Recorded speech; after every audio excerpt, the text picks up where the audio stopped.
Assalamualaikum warahmatullahi wabarakatuh, Tribuners. Salam sejahtera untuk kita semua, salam sehat dan juga salam bahagia untuk kita semua. Tentunya selamat sore juga buat Tribuners dimanapun Anda berada. Kembali lagi berjumpa bersama saya Fiorina Jeretno. Kali ini program kita adalah ngobrol virtual edisi Senin 17 Februari 2025. Dan di hari ini kita sudah mengemas perbincangan kita dengan tajuk Kasus Perpustakaan Makassar, saatnya Tenri Palalo belak-belakan.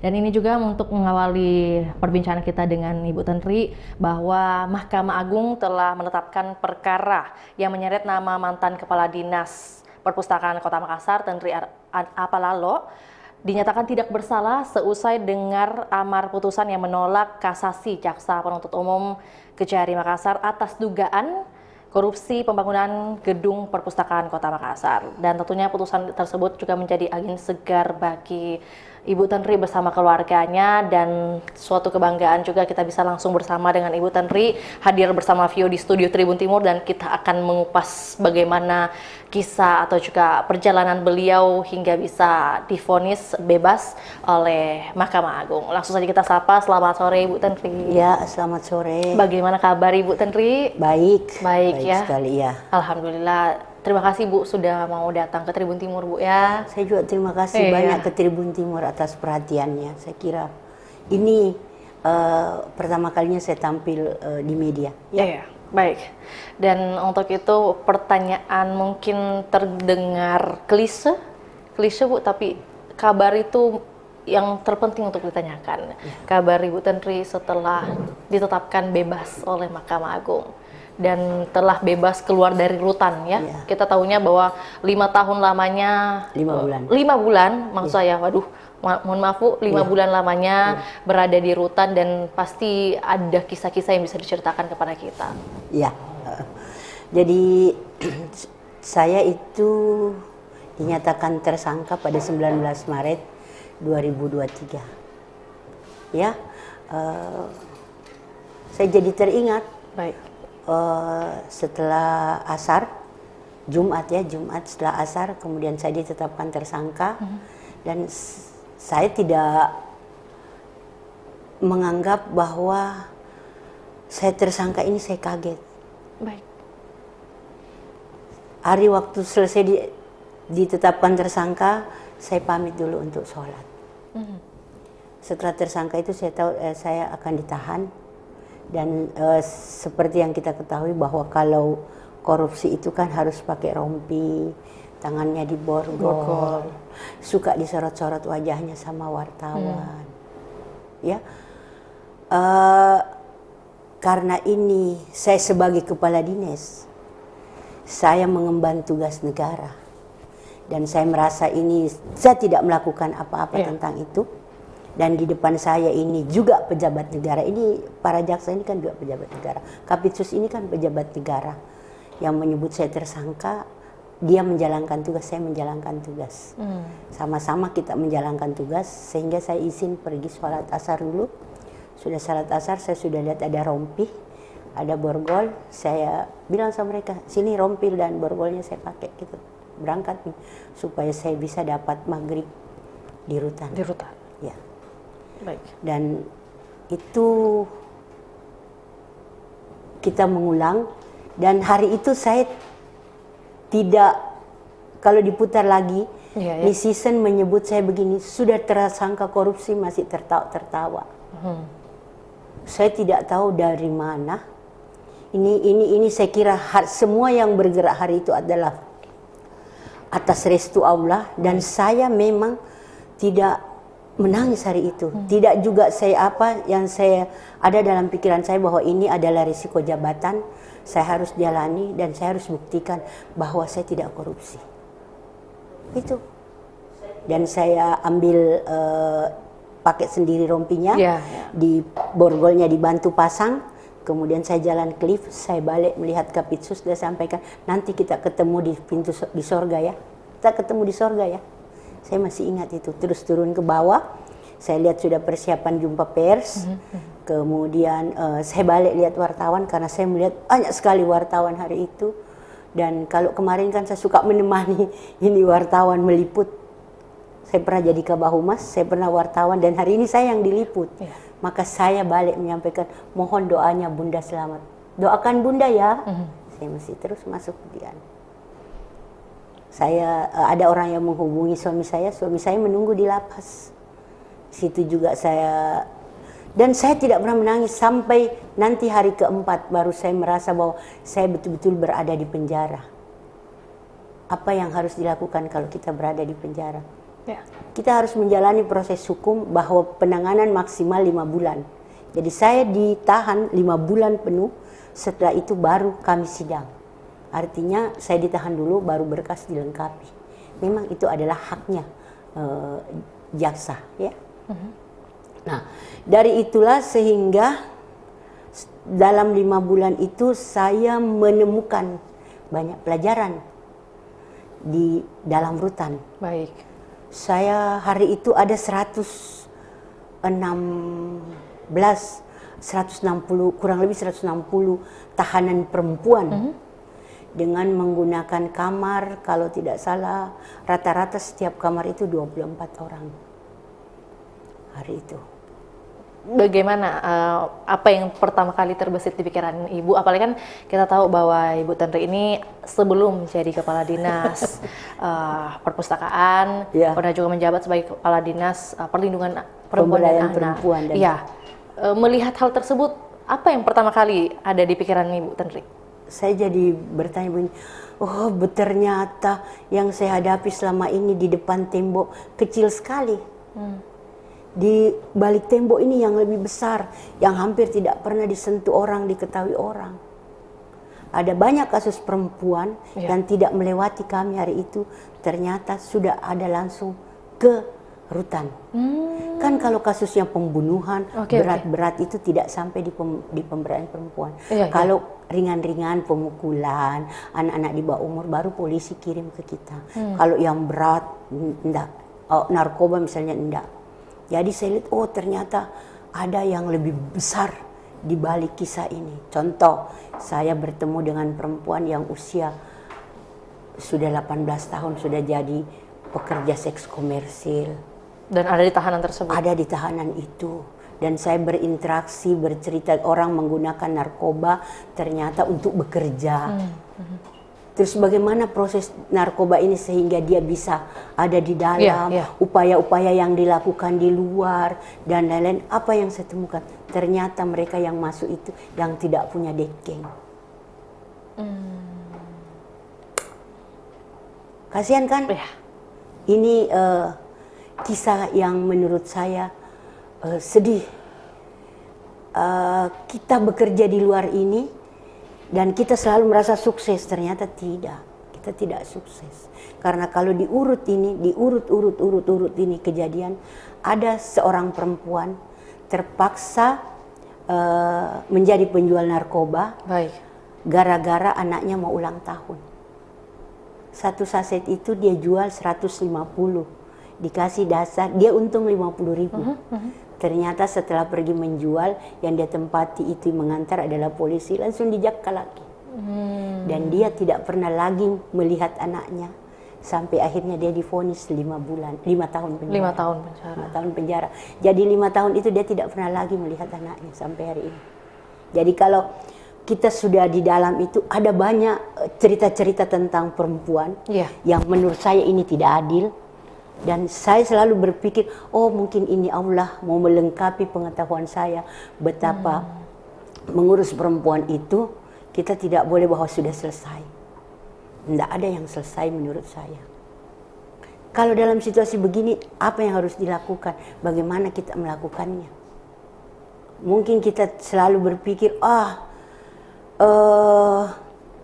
gampang diselesaikan. Bagaimana seluk-beluk mereka berjuang, mulai dari ditahan sampai akhirnya berproses hukum, disidangkan, sampai vonis, sampai mereka menunggu, sampai mereka di mana anak-anaknya, di mana suaminya, dan akhirnya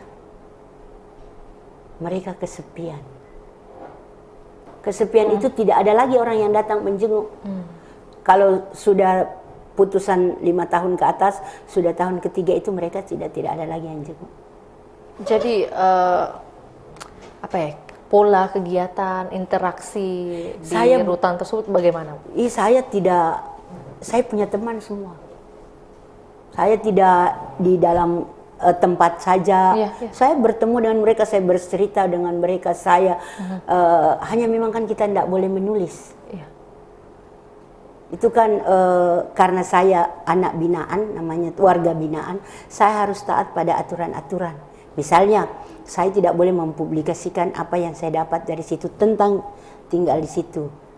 Tapi kisah-kisah mereka tetap saya ambil dan saya memperkaya wawasan saya sebagai orang yang selama ini banyak bekerja untuk perempuan dan anak.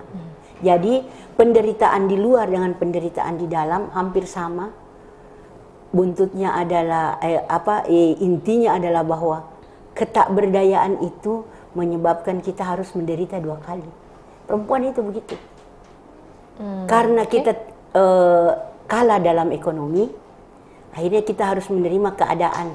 Benar.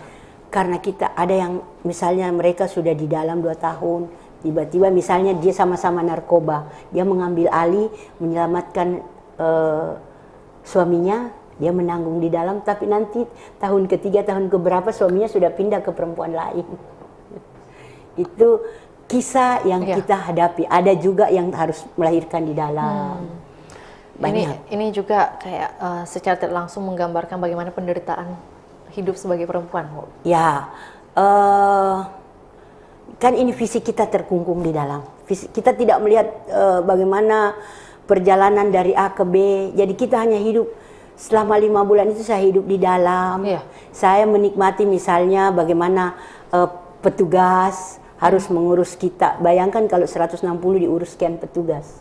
Jadi petugas ini juga kerja ekstra. Sipir perempuan ini juga bagaimana dia mengelola emosinya untuk bisa mengurus perempuan-perempuan di dalam ini. Jadi dia harus mengurus perasaannya, bagaimana dia tidak boleh marah. Mengelola emosi. Mengelola emosi, walaupun hampir semua tahanan ini kerjanya bikin stres petugas. Karena kalau ada namanya kita masa harus apalagi kalau ABG itu yang bahaya, biasa intip ke sana, intip ke sini, dan itu semua petugas harus mengurus dia dengan rapi, dengan sabar agar mereka tidak merasa ditindas. Kan ini terbuka informasi. Pokoknya pengawasannya harus ekstra gitu. Pengawasannya ekstra dan harus menyimpan perasaan. Jangan marah sama mereka. Kalau kamu marah nanti dia bilang, ini marah-marah terus. Begitu. Dan Anda bisa bayangkan itu semua pendidikannya rata-rata di bawah. Tidak tamat SMA, malah tidak tamat SD. Sudah mengetahui narkoba dari mana. Kemudian dia ada jadi kurir, ada yang hanya sekedar pakai, ada yang bekerja di klub, dan itu dipakai obat ternyata. Menguatkan mereka untuk bisa lebih aktif di tempat kerjanya. Dalam situasi begitu siapa yang harus disalahkan? Makanya kalau saya mendukung sekali pemerintah bahwa kalau urusan narkoba itu tidak harus langsung divonis penjara. Mungkin memang harus ada pembinaan kepada mereka, rehabilitasi dan lain-lain. Itu interaksi saya. Kemudian yang lain, saya kan juga bertemu dengan percuma lapor polisi. Ada itu yang percuma lapor polisi.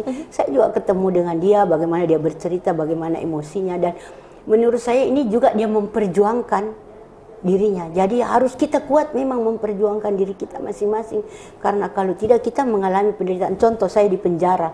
Kalau saya tidak kuat, saya pasti juga tidak bisa seperti yang Anda lihat sekarang. Karena saya harus menghadapi bagaimana mengingat suami saya, anak-anak saya, ibu saya, bagaimana orang yang tapi saya sejak itu saya tidak lagi berpikir apa pandangan orang.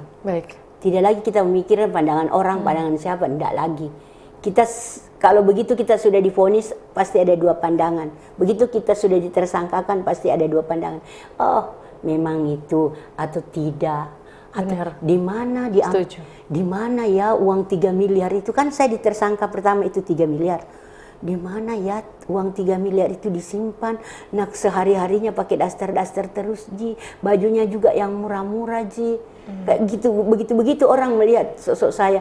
Dan kan saya memang tidak mengambil. Jadi apa yang saya harus bilang? Tapi kan saya tidak bisa bercerita, saya tidak salah. Iya, iya. Saya harus mengikuti ini proses secara sabar dan mengajari dari diri saya menghargai pekerjaan orang.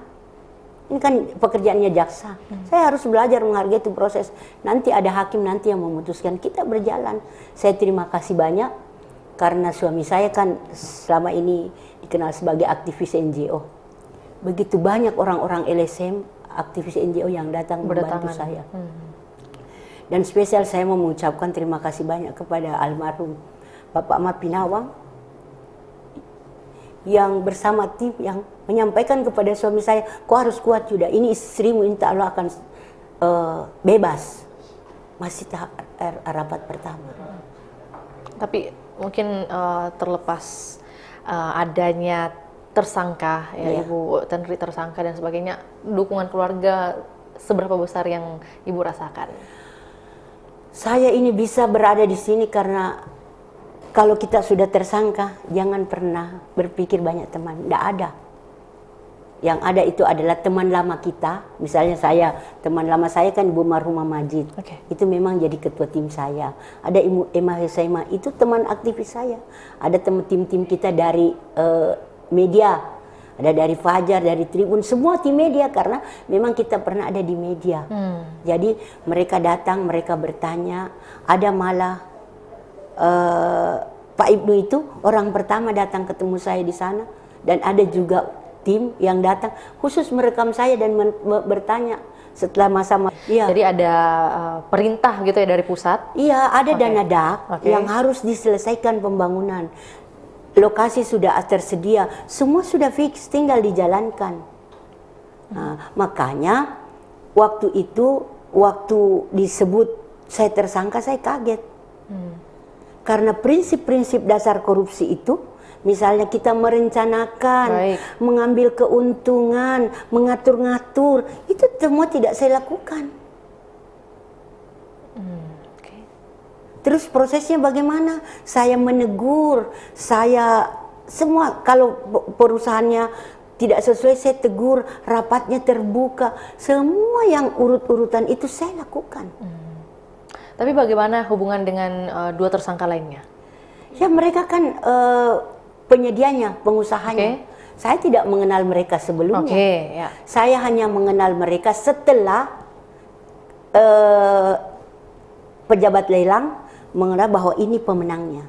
Baru saya berkenalan. Setelah itu saya tidak tahu. Begitu juga waktu dalam proses pengerjaan. Kalau ada yang berubah disampaikan, ada yang berubah disampaikan, dan itu saya lakukan di rapat pleno. Tidak ada itu perubahan pekerjaan hanya saya aja sepihak, tidak. Saya memang menghindari bertemu mereka karena itu yang saya takutkan. Paham. Jadi kalau dalam prinsip Bugis itu, saya sudah berusaha. Ya niniri, kita bahasa Bugis itu dihindari ini semua. Tapi akhirnya kami dapat, barangkali ini kadarulahnya saya. Makanya saya harus tegar, saya harus kuat.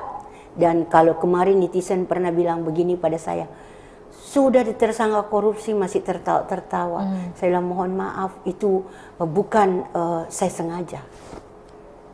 Itu betul-betul reaksi tubuh yang saya baru lihat setelah saya keluar dari rutan, setelah saya bisa akses media sosial. Kalau mau tahu perasaan saya sebenarnya, saya ingin menangis itu sebenarnya. Tapi pada hari pertama dan sampai hari ketiga itu, saya tidak punya air mata untuk itu.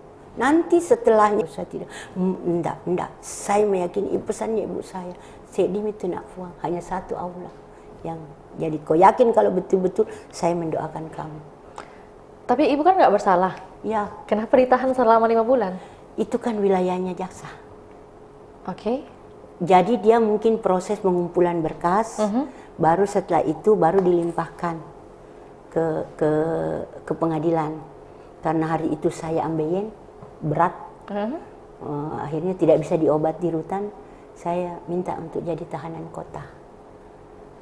Nah, baru prosesnya sidang. Baru putus di awal Januari 2024. Kemudian harkat serta martabatnya. Iya. pada saat menjadi Kadis Perpustakaan itu kan eselon 2. Ya. Terus saat ini menjadi berharap. Tidak pernah saya berhenti berharap. Ya, karena kalau dari bunyi putusannya, ya putusannya harusnya gaji, kita sebut saja gaji itu harus setara dengan yang jabatan yang lalu, kemudian jabatannya juga harus setara dengan jabatan di mana saat Anda sebelum terseret kasus ini. Ya. Karena yang saya baca kan Ibu nanti haknya, harkat martabatnya itu dikembalikan, tapi tidak bisa di dinas perpustakaan lagi, kalau nggak salah Bu ya? Jadi kalau itu wilayahnya pemerintah kota, dalam hal ini adalah wilayahnya wali kota. Bahwa saya ini adalah PNS, saya harus taat. Menurut saya ini sudah berjuang dan saya membawa pulang harga diri PNS. Tapi kan orang tidak mungkin merasa, saya nggak merasa kok harga diri saya dibawa kamu. Tapi saya merasa bahwa saya buktikan bahwa PNS itu tidak identik dengan korupsi. Kalau berbicara tentang perjuangan Bu ya, boleh diceritakan mungkin bagaimana pada saat proses sidang, apa yang mau dikritik mungkin? Soal hukum kah atau soal kejaksaan, jaksa penuntut umum dan sebagainya? Adakah yang mau dikritik? Sebenarnya kalau kita bertanya pada saya suka bertanya, kenapa ya saya tersangka? Selalu saya bertanya begitu, kenapa saya tersangka? Misalnya saya kan tidak dikasih, saya tidak menerima uang. Iya, oke. Saya tidak pernah pertemuan dengan ini penyedia. Saya tidak mengatur-ngatur proyek. Saya malah ini merasa berjuang itu. Penyedia dulu memasukkan 98. Ya, kita ada nilainya. Ya, 98 dia masukkan, tapi saya koordinasi dengan pengawas, dicek ulang, akhirnya kami membobotnya 91,8. Menurunkan itu, saya harus dilaporkan ke polisi karena saya dianggap memalsukan. Kita lihat dulu nilainya ya. Ada yang satu. Ya, di slide satunya lagi.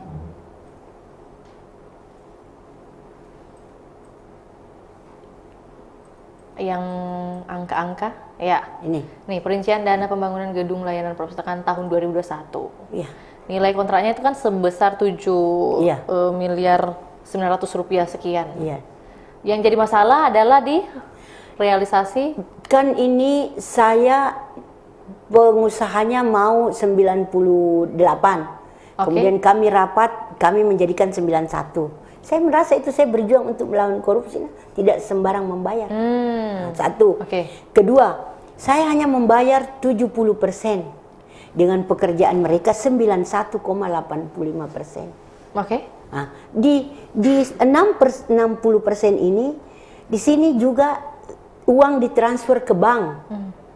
Tidak ada pernah misalnya kucairkan kona kasih ke uangmu atau tidak memenuhi syarat administrasi baru dicairkan, itu semua tidak ada. Makanya saya begitu percaya diri, saya tidak akan tersangka. Tapi ternyata kan saya tersangka. Ada pertimbangan hukum lain yang membawa saya tersangka, dan nanti jaksa betul kita saksikan di pengadilan. Alhamdulillah, Allah masih memberi saya kesempatan untuk jadi PNS lagi. Dan dalam proses sidang itu rame kok sidangnya, terus dipantau media, terus ditanyakan, terus diapakan. Jadi yang selalu itu saya ditanya dulu, kenapa Anda melakukan perpanjangan kontrak tanpa justifikasi teknis? Loh, kok justifikasi teknis saya harus yang mengurus? Justifikasi teknis itu urusannya pengawas. Dan saya tidak paksa pengawas, ini kok itu, enggak. Semua kami buka, rapat. Ada notulennya. Tapi ya sudahlah, sudah terjadi. Dan saya harus bilang, Pak, saya tidak mengerti, ini harus saya yang buat justifikasi teknis. Saya kira yang membuat justifikasi teknis itu yang teknis dong. Kan ada pengawas, ada banyak orang di dalam. Ada konsultan, ada macam-macam. Saya ini hanya kepala dinasnya yang mengurus. Yang mengurus ini, kau beli ini. Ini kerja ya, ini. Yang jelek itu kalau saya bilang, ingat, sekian persen untuk saya ya. Itu tidak saya lakukan. Jangankan Roti 1 biji pun saya hindari dari pengusaha karena memang ini yang saya takutkan. Berarti tidak ada sepeser pun ya? Jangan cerita sepeser. Saya bersiap mempertanggungjawabkan akhirat dan dunia. Berarti dari ceritanya Bu Tentri ini bisa jadi Bu Tentri dijebak, dikambing hitamkan? Saya selalu berusaha. Suami saya suka bilang begini sama saya. Ini kita dalam proses menjalani, Bu. Jangan kita ambil negatifnya, kita ambil positifnya supaya kita bahagia. Jadi kalau ada bilang ada kambing hitam, ya mudah-mudahan yang mengambing hitamkan Allah memberikan kesadaran, membuatkan. Allah yang menghukum, jangan saya. Terus kedua, Anda merasa benci sama enggak. Mudah-mudahan ke depannya biar Allah yang mengatur semua ini, karena saya sudah merasa saya diatur dengan baik ini. 5 bulan itu buat waktu sebentar, nah. Benar. 5 bulan itu waktu yang lama sekali kalau di rutan. Lama sekali, seperti 500 tahun. Makanya begitu waktu saya dijenguk Pak Aidir dan timnya, dijenguk banyak orang yang saya tidak sempat sebutkan satu persatu. Timnya suami saya itu yang di Sorajag yang memberi saya motivasi. Alhamdulillah, saya bilang ini yang terbaik Allah kasihkan. Menangis jangan ditanya tentang air mata. Sudah habis. Di dalam rutan. Sudah habis di dalam rutan. Tapi kalau saya menangis, saya lihat lagi yang lain, saya lebih sedih lagi. Bagaimana orang yang sudah misalnya 1 tahun tidak dijenguk, bagaimana yang sudah 2 tahun tidak dijenguk, bagaimana perempuan-perempuan yang sudah tahun ketiga yang datang surat cerai. Begitu itu. Yang saya berharap supaya para sipir ini dikuatkan, supaya karena mereka akan menjadi teman terbaiknya para penghuni rutan. Karena mereka juga kan manusia biasa, jadi dia harus dikuatkan mentalnya dan lain-lain dan lain-lain. Pengetahuannya tentang perlindungan perempuan, pengetahuannya tentang anak. Karena anak yang tumbuh di rutan itu betul-betul jauh dari kenyamanan, jauh dari pembinaan yang sesungguhnya. Dia akan mengikuti cerita-cerita orang dewasa ini. Misalnya dia, pokoknya banyak bahasa-bahasa yang seharusnya belum diketahui anak mereka, karena ini memang sudah terserap gitu. Begini, itu kejadian yang ada di dalam, itu yang begitu adanya dan itu yang terjadi, dan kita semua tidak mampu melawan itu karena ini kita hidup di dalam satu kerangkeng yang sama. Yang harus dibangun adalah kita senasib sepenanggungan. Karena itu kita jangan membuat susah sipir, karena kalau tidak dibuat susah sipir kan berarti kita semua baik-baik, berteman dengan baik, berkomunikasi dengan baik. Karena kita semua kumpulan-kumpulan orang-orang stres, sedikit disentil tersinggung. Kalau tersinggung bisa pukul-pukulan kan yang marah lagi. Sipir lagi yang susah. Makanan yang ada kita kelola dengan baik. Dan karena ini rahmat kita, karena kita ini bukan wilayah kita untuk menceritakannya. Jadi saya selalu menyampaikan pada mereka, gunakan telepon dengan baik, karena kalau telepon rusak, kan kita tidak bisa lagi bertemu. Kan di sana ada wartel yang bisa kita menghubungi keluarga. Tapi hanya boleh kita yang menghubungi. Kita tidak bisa dihubungi. Gitu. Ada kekerasan di dalam rutan tersebut? Saya tidak melihat ada kekerasan. Yang ada adalah kami yang melakukan kekerasan kepada petugas. Karena kami kan rombongan banyak maunya. Kami kalau mama, bayangkan mama tinggal lebih 100 orang di ruangan itu, kalau tidak sehat cara berpikir kita, aduh luar biasa memang. Tidak bisa mengelola emosional karena tadi stres dan sebagainya. Tapi kan kita harus memperlihatkan bahwa saya ini kepala dinas masuk di dalam. Walaupun luka harus tetap tersenyum. Karena saya harus menjadi contoh perempuan-perempuan yang ada di belakang. Dan ada satu kisah yang lebih membuat saya terenyuh. Ada ditangkap dari perpustakaan, dari wilayah Kerung-Kerung. Dan dia mau berterima kasih kepada Tendri. Hanya karena mau berterima kasih dengan Tendri? Dia mau berterima kasih kepada Tendri karena Tendri sudah membantu menyekolahkan anaknya.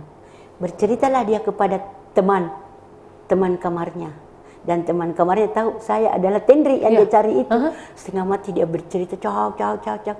Terus saya terbengah-bengah. Saya terheran-heran. Nanti selesai kisahnya baru saya Mitendri. Kenapa Ibu Tendri ada di sini? Oh, bisa secara kebetulan, Bu? Secara kebetulan. Kenapa Ibu Tendri ada di sini? Ibu Tendri pulang saja, nanti saya bertanggung jawab, nanti saya jalani hukumannya Ibu. Dikira bisa ditukar-tukar begitu. Wah, suatu kebetulan yang plot twist. Ya, jadi ini yang menurut orang, ya, ini pengalaman-pengalaman pribadi saya yang saya dapatkan di rutan. Oke. Dan saya menyarankan perempuan para sipir itu memang harus lebih dikuatkan untuk menghadapi kami ini, menghadapi nanti perempuan-perempuan yang ada di keluarga binaan. Itu yang pertama. Yang saya saran kedua, saya kalau narkoba ndak usah lah Pak, langsung dipenjarakan. Anda setuju dengan hal tersebut? Saya setuju karena memang apain kalau menjaring yang jual saset 15 itu? Harusnya bandarnya, Bu, ya? Ya, kalau bandarnya didapat, kita mulai dari akar lah. Kalau ini kan kita ini korban, kita semua kan ini miskin. Jadi saya mendengar bagaimana kalau itu mereka bercerita bagaimana kalau menjual, bagaimana kalau tiba-tiba digerebek, dan dia begitu enteng dia membuang, nanti sebentar dia cari. Bagaimana misalnya ada orang yang menaruh di warungnya, tapi karena yang punya tidak ada, yang pemilik warung harus bertanggung jawab. Itu begitu. Siapa yang harus disalahkan? Barang bukti ada di tangan. Siapa tahu dia ngelesji. Jadi ada banyak cerita yang menurut saya, kalau dilihat dari sisi hukum sebagai petugas mungkin betul, tapi dilihat dari sisi dia juga betul. Lalu di mana kita berbicara? Benar. Saya ini bersyukur karena bisa Allah selamatkan, ya. Begitu banyak orang yang terlibat korupsi, jelas-jelas tidak ambil apa-apa, tapi kan akhirnya tidak bernasib seperti saya. Jadi pelajaran terbesar apa yang didapatkan Ibu Tendri? Pelajaran terbesar saya adalah PNS itu harus mewaspadai dirinya. Mewaspadai dirinya. Sebelum dia tersangka, sesungguhnya mereka sudah tersangka. Jadi sebelum ditersangkakan. Semua PNS nih? Iya. Oke. Semua PNS. Karena PNS kan impiannya berkarir. Ya. Berkarir ya. Jadi kepala dinas, jadi ini, jadi ini, jadi ini. Dan kalau begitu gampang orang ditangkap, harus siap. Resiko jabatan. Resiko jabatan. Yang tahu itu apakah kita benar atau tidak. Jaksa juga tidak bisa memahami kebenaran hakiki saya. Hanya diri sendiri. Hanya diri sendiri yang bisa mengatur bahwa saya tidak korupsi Pak, saya tidak lakukan ini. Bukti apa lagi yang Bapak harus minta dari saya? Bahwa betul justifikasi teknis tidak ada. Iya Pak, kan saya tidak mengerti apa itu justifikasi teknis. Yang saya tahu, saya sudah rapat dan mereka bersepakat kita lanjutkan ini program. Karena kalau ini dilanjutkan, termin ketiga dari Jakarta turun. Bahwa ini barang belum selesai sepenuhnya, tapi karena kami harus menggunakan ini kantor, kami minta tolong tinggal di kantor, dan sekarang ini kantornya dipakai. Bagaimana perasaannya Ibu melihat kantor itu lagi setelah keluar? Saya selalu bilang begini, ini amal jariah saya. Selalu saya tanamkan diri saya, oh ini amal jariah saya. Saya lewat ini amal jariah saya. Kalau saya lewat di situ, anak-anak yang mengenal saya masih berteriak-teriak, Bu Gadis, Bu Gadis, ini amal jariah saya. Itu aja, supaya saya tidak menumbuhkan kebencian. Saya juga tidak menyesali diri saya. Kan orang bilang, kau berani memang, kenapa mau membangun? Tidak mengerti tentang konstruksi. Loh, kan saya punya banyak tim. Mega timpu, diam yang berpikir. Kalau saya juga harus memikirkan tenis, nanti saya dianggap intervensi. Justru saya membatasi diri, tapi justru di situ begitu. Itu yang dipermasalahkan. Ya. Tapi bagaimana Bu Tendri bisa punya pemikiran bahwa ketika melihat gedung perpustakaan saat ini, itu merupakan amal jariah saya. Padahal kan harusnya ada luka, Bu. Itu yang saya tidak paham. Itu mungkin pengalaman spiritual ya. Oke, benar. Selama 5 tahun Selama 5 bulan. 5 bulan? 5 bulan Allah simpan saya di sana. Dia mengajari saya untuk sabar dan meredam seluruh keinginan hawa-hawa nafsu duniani saya. Saya dulu kan wartawan. Kamu tahu kan kalau wartawan pak. Tidak benar kata tidak. Tidak egonya tinggi, percaya dirinya. Kalau kita benar kita pasti melawan. Kita memperjuangkan yang kita yakini benar. Dan ini saatnya, tapi caranya berbeda. Saya senang karena tim pengacara saya itu banyak memberi saya advice. Jangan melawan, harus sabar. Tidak begini, ini. Tidak selamanya harus wartawan tahu. Saya bukan membawa diri saya. Saya kasih tahu tim media, saya ingin kau bangga bahwa seniormu tidak korupsi. Sekarang kau pasti tidak bangga kan karena seniormu korupsi. Kurang lebih begitu. Dengan semua rentetan proses hukum yang sudah dijalani Ibu Tenri, kemudian sudah lepas dari stigma tersangka, ya. Apakah Ibu merasa bahwa semua proses ini yang sudah dijalankan adil bagi Ibu? Kalau cerita berkata adil, pasti sejak awal saya bilang tidak adil. Tidak adil. Karena saya kehilangan jabatan, kehilangan kesejahteraan. Itu ya dari sisi ekonomi. Sisi yang non ekonomi yang tidak ternilai. Orang mencibiri saya, keluarga saya malu. Tapi kan untung anak-anak dan suami saya ini memahami bahwa ibunya tidak korupsi. Jadi dia meyakini bahwa ibunya tidak korupsi, terserah orang lain. Kan kita masing-masing bertanggung jawab terhadap diri sendiri. Jadi kalau saya, itu yang saya lakukan. Support terbesar datangnya dari mana, Bu? Ibuku. Kata-kata yang paling berkesan? Dia datang, kan dia tahu dari om saya melihat Facebook, terus dia datang, lihat gini, kenapa dia begini? Dia kaget. Kemudian dia terbang, kan ibu saya udah tua. Saya anak petani. Saya sendiri. Jadi di keluarga saya ini saya adalah lampunya. Baik. Tiba-tiba dianggap korupsi. Ibu saya datang bertanya baik-baik. Betul kok ambil uang? Enggak. Datanya lagi, betul ambil uang enggak? Enggak, tidak. Jangan sampai memang kok ambil, kok terus terang saja. Ambil tidak nak? Enggak tah. Kemudian dia meluk saya dan astagfirullah, maju kau, saya mendukung kau. Saya mendoakan kamu.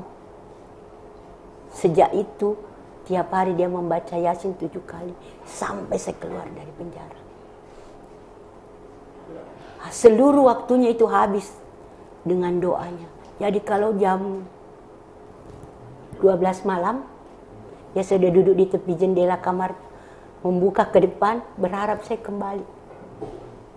Dan dia suka ingat, karena saya kan kalau kerja, masih di depan pintu, sudah berteriak, tak! Macam-macam saya teriaki orang. Begitu saya sampai di rumah, pasti ini rumah tidak hening lagi. Saya berteriak dari pintu depan ke pintu dalam. Dan dia rindu dengan suara saya itu. Waktu saya datang, dibawa pengacara, saya dijemput, dibawa. Dia suruh saya berteriak, kau dulu panggil namaku. Itu hal-hal lain yang orang tidak pernah pikirkan. Dan selama di sana itu memang yang hanya saya pikirkan ibu. Kalau suami saya kan cukup ganteng.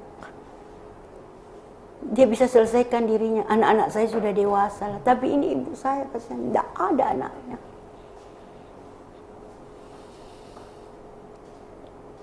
Wah, terima kasih perjuangannya Ibu Tenri. Ya, saya terima kasih pada Tribun ya.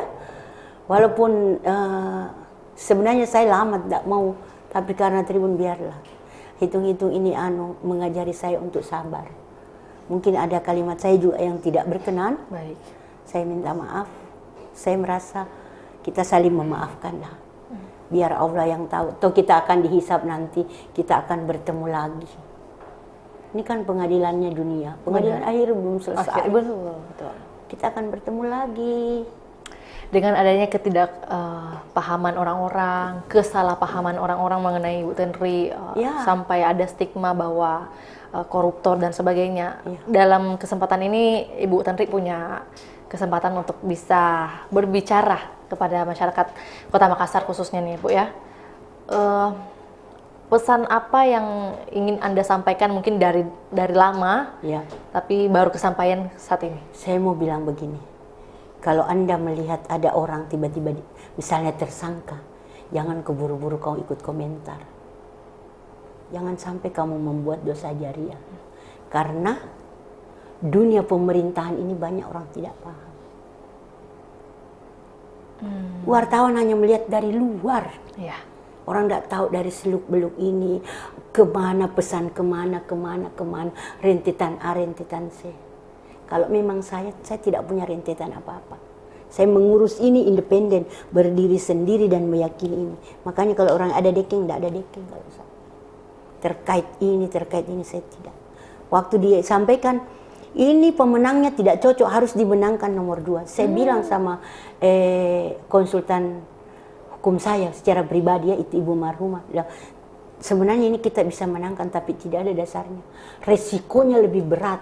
Apa dasarnya? Menggagalkan orang. Nah, administrasinya dia bisa penuhi.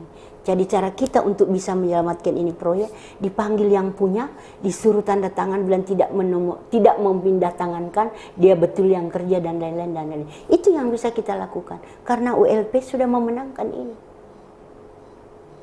Pengawas saya bilang, tidak, kita menangkan ini. Wilayahnya Bu, saya tidak bisa. Itu kisah-kisah kami yang orang tidak paham. Dan ya begitulah kejadiannya. Jadi saya itu diperiksa polisi, diperiksa jaksa. Kalau polisi itu terkait mereka sudah mau dibayar, saya tidak bisa bayar. Karena saya dalam keadaan diperiksa jaksa. Kedua, BPK sudah ada hasil. Ada hasilnya BPK, pemeriksaan BPK dan lain-lain. Dan ditemukan tidak ada apa-apa di situ. Itu kan akhirnya saya korupsi. Allah yang Maha Tahu. Karena lucu juga, karena kalau belum kuat bukti, kenapa harus ditahan gitu ya? Kita pasti percaya, pasti jaksa kuat buktinya juga. Walaupun 5 bulan menunggu lamanya dalam rutan. Ya, kan saya harus menghargai dia. Saya pejabat negara, dia juga pejabat negara. Sama-sama kita menggunakan kewenangan sebagai pejabat negara. Tapi karena kalau begini kejadiannya, semua PNS harus siap-siap menghadapi. Oke. Satu kalimat yang begitu pamungkas ya? Tidak boleh. Kita semua harus siap dan bertanggung jawab atas apa yang dikerjakan. Ya. Apalagi yang mengiming-imingkan jabatan gitu ya? Ya, bukan berharap jabatan. Jabatan itu adalah rahmat. Baik. Karena dia rahmat harus dipertanggungjawabkan. Karena dipertanggungjawabkan kita jadikan ladang amal. Karena dia ladang amal, kita harus kerja full. Makanya saya jadi pemberdayaan perempuan itu ada 13 piala saya tinggal. Saya pindah di perpustakaan, saya berusaha gedung jadi. Karena prinsipku saya loyas, kita tahu loyas kepala dinas. Oh, ada legacy yang mau ditinggalkan. Loyas kepala dinas. Loyas kepala dinas. Kalau loyas itu positifnya kan berprestasi. Saya buat gedung. Angka bacaan jadi 97. Hari itu saya betul-betul mengenjot, bisa dicek di sana. Samping itu saya mengurus karena ini barang-barang orang di sini adalah tidak mampu. Bagaimana tidak merambat itu pencurian. Bagaimana anak-anak turun ke jalan. Sampai temanku bilang, kok belum move on ya? Jadi kepala dinas pemberdayaan. Bukan, ini di bawah mata saya. Maka saya harus mengurus. Jauh sebelum orang melakukan makan siang gratis, kami sudah lakukan di sana. Khusus anak yang tidak mampu. Mereka dikembalikan ke sekolah, di apa. Saya titip mereka, lanjutkan itu pekerjaanku. Setiap ada orang menjenguk ke rutan, saya bertanya, bagaimana anak-anak itu? Aku lanjutkan di pekerjaannya, kesian. Biasa dia datang menikmati itu perpustakaan. Dengan keluguannya, dengan bolok-boloknya semua. Dengan bisa di sampingnya kan ada Santaria. Santaria itu kan kelompok kumuh di Makassar. Bersebelahan dengan gedung yang juga tidak selesai. Jadi yang saya bayangkan hari itu gedung ini selesai, Saya sudah bermimpi lagi minta ke wali kota, Bapak minta ke itu gedung di sebelah, dijadikan di situ kantor. Bapak ini kan tanah kita, kita bebaskan, kita jadikan taman. Begitu impian saya hari itu. Ini rute Pak dirapikan. Pasti otomatis ini akan merubah ini. Image bahwa ini kumuh. Kalau mau dikerja dengan rapi. Tapi kan rupanya impian saya harus selesai di rutan. Dan saya tidak pernah berharap bermimpi. Mungkin kepala dinas sekarang saya titip itu lanjutkan. Untuk itu harapan Bu Tenri kepada pemerintahan baru, ya mungkin soal martabatnya yang harus dikembalikan sesuai dengan putusan seadil-adilnya. Kalau saya kira ini bukan harapan ya. Baik. Aturan ini adalah terbuka lebar. Transparan ya? Ya transparan. Jadi memang ini di tangannya yang memakai jasa kami. Apakah harus ini dijalankan atau tidak? Kalau tidak dijalankan berarti kan aturan yang tidak dijalankan. Saya ini kan diatur. Iya, padahal sesuai aturan gitu saya kan semestinya. Saya kan diatur. Diatur itu adalah taat pada aturan. Diatur di BKD saya harus taat itu. Jadi PNS itu begitu. PNS tidak boleh punya kuasa atas dirinya dengan aneka macam keinginannya. PNS itu kerja. Kalau kerjamu dianggap bagus, alhamdulillah. Kalau kerjamu dianggap tidak bagus, ya sabar. Tapi intinya kita kerja, taat pada aturan, taat pada atasan, loyas. Ada legacy yang mau ditinggalkan. Mungkin closing statementnya dari Bu Tenri sendiri bahwa pemerintahan yang baru, ya kita berharapnya, tentu kita berharap Bu ya, pemerintahan yang baru bisa menegakkan aturan itu sesuai dengan semestinya, di mana keputusannya Ibu Tenri harus setara dengan eselon 2 lagi. Kayaknya itu harapan dalam hati saya. Tidak boleh saya sampaikan ke publik. Tapi karena Anda sudah bilang, terima kasih kepada Anda yang sudah menyampaikan perasaan. Terima kasih Bu Tenri sudah berjuang sampai saat ini membuktikan bahwa tidak benar begitu ya melakukan tindakan korupsi, bukan koruptor. Sekali lagi Bu Tenri bukan koruptor, jadi asumsi-asumsi yang ada tentunya harus sudah mulai terkikis ya, karena sudah terbukti tidak bersalah gitu ya. Semoga Ibu Tenri sehat sukses selalu juga Bu. Saya terima kasih banyak. Iya, terima kasih atas ruang dari Tribun Timur.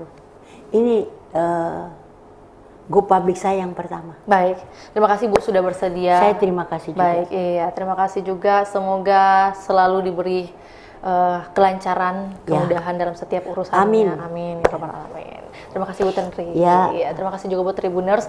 Semoga dari tayangan ini bisa memberi kita insight baru, pelajaran baru. Tadi yang dititipkan oleh Bu Tenri bahwa siapapun yang menjadi PNS itu harus siap-siap dengan segala konsekuensinya. Karena mungkin di luar kita taunya hanya kulitnya saja. Ketika masuk ke dalam itu lebih padat lagi yang bisa terjadi lah. Singkatnya seperti itu. Terima kasih juga buat Tribuners, pokoknya salam sehat juga bahagia untuk kita semua dan semoga insight ini bisa bernilai positif bagi kita semua. Akhir kata saya Fiorina Ceretno mewakili Ibu Tenri dan juga tim pamit undur diri. Selamat sore dan sampai jumpa. Assalamualaikum warahmatullahi wabarakatuh. Waalaikumsalam warahmatullahi wabarakatuh. Download Tribun X sekarang. Menghadirkan lokal menjadi Indonesia.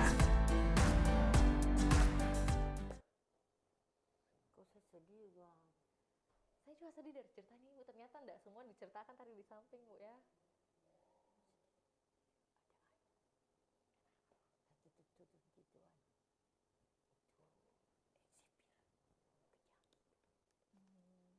Jadi seharusnya tadi saya enggak tanya ya.